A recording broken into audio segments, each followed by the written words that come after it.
Imagine-toi au Moyen-Âge, le soleil décline lentement derrière les murailles d'un château. Et dans une petite pièce sombre, un sablier s'écoule doucement, grain par grain. Pas d'aiguille, pas de tic-tac, juste ce flot continu de sable. Aujourd'hui, on pense que l'horloge mécanique, avec les aiguilles, a toujours dominé le temps, ou la mesure du temps. Mais il y a eu un temps où le sablier, simple et puissant, menaçait de devenir la norme du temps lui-même, ou encore menaçait de remplacer l'horloge mécanique. Une horloge, une époque où mesurer le temps lui-même n'était pas une question de minutes ou d'heures, mais était une question de prestige. Rester scotché.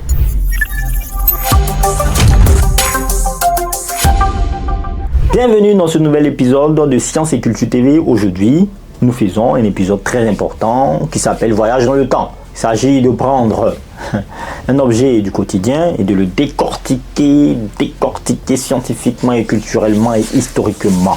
Si cela vous plaît, restez jusqu'à la fin. Aujourd'hui, on voit le sablier. Pourquoi le sablier n'est plus utilisé comme horloge de nos jours? C'est à cette question que nous allons tenter de répondre. Restez jusqu'à la fin.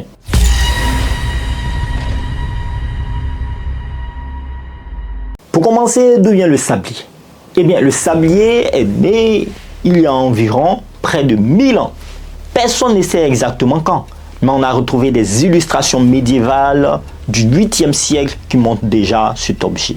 Contrairement au cadran solaire ou encore les horloges à eau, le sablier, lui, pouvait fonctionner dans le noir, par temps couvert ou même en mer. Sa simplicité était son immense force. Oui, bien entendu. 2 ampoules de verre reliées, du sable fin qui s'écoule avec régularité. Il permettait de mesurer les durées fixes, plusieurs minutes à plusieurs heures, et de contrôler des activités aussi diverses que les sermons religieux, les sessions de travail ou tout simplement la navigation.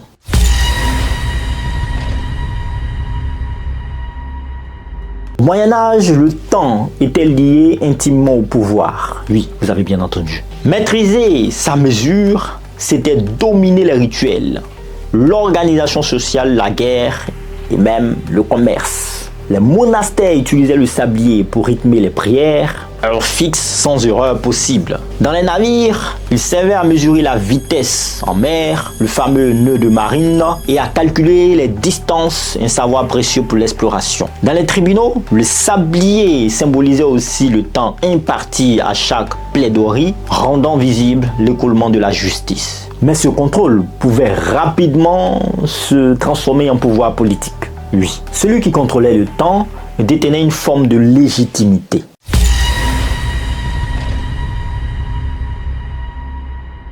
Cependant, vers le XIIIe siècle, une invention allait bouleverser cet équilibre. L'horloge mécanique. Elle offrait une mesure plus continue, plus précise et surtout visible partout, dans les tours d'église, les places publiques. Les premières horloges mécaniques étaient massives, bruyantes, mais elles annonçaient une nouvelle ère. Petit à petit, elles détrôneront le sablier, car elles pouvaient afficher l'heure exacte, pas seulement mesurer une durée. Le temps devient alors un rythme universel, partagé par tous et non plus fragmenté en petites portions.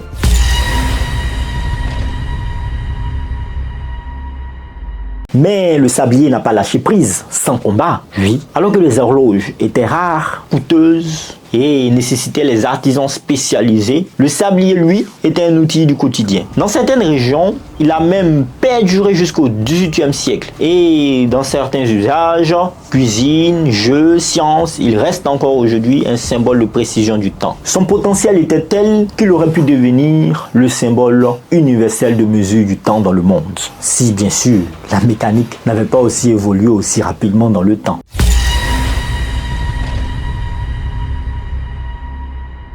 Le sablier nous rappelle que le temps n'est pas une donnée abstraite, mais une donnée sensible et importante. Regarder le sable s'écouler nous plonge dans l'instant, dans la conscience du temps qui passe. Quelque chose que l'horloge mécanique, froide et parfaite, a souvent oublié. Notre époque hyper connectée, où tout est chronométré, à la seconde près, le sablier nous invite à ralentir, à sentir le passage du temps à notre rythme. Peut-être que la vraie maîtrise du temps ne réside pas dans la précision absolue, mais dans la capacité à vivre pleinement chaque grain qui s'écoule.